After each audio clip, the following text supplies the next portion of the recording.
Il le prenait pour un fou, jusqu'à ce que la pluie commence à tomber.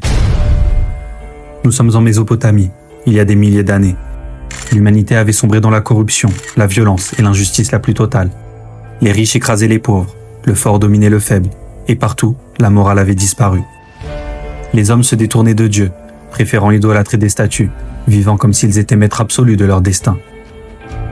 Mais parmi eux vivait un homme droit, sincère, différent de tous les autres.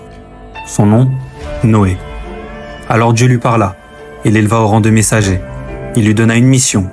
Préviens ton peuple, dis-leur de revenir à moi avant qu'il ne soit trop tard.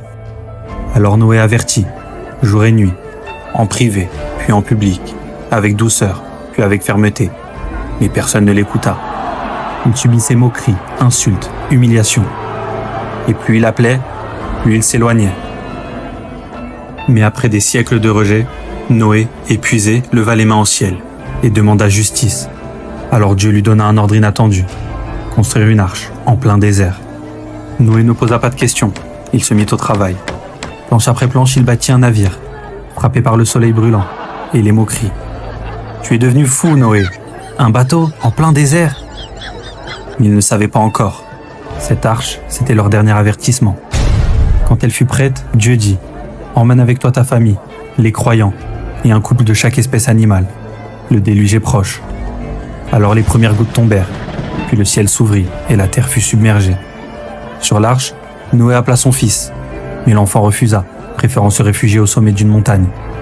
Il ne savait pas que ce jour-là, rien ni personne ne pouvait échapper à la décision de Dieu. Pendant ce temps, ceux qui riaient comprirent, mais il était trop tard. L'eau effaça les villages, et avec eux, la corruption, l'injustice et le souvenir d'un peuple ayant refusé d'écouter. Tout ce que l'homme avait bâti fut emporté dans un silence effroyable. Seule l'arche flottait, dernier refuge d'un monde que Dieu avait épargné. Il les avait prévenus, mais ils avaient ri, et quand la vérité les a frappés, le rire s'est noyé dans les vagues. Car parfois, ce qu'on appelle folie est en réalité un avertissement. Mais l'éveil ne sert à rien quand il vient après le déluge.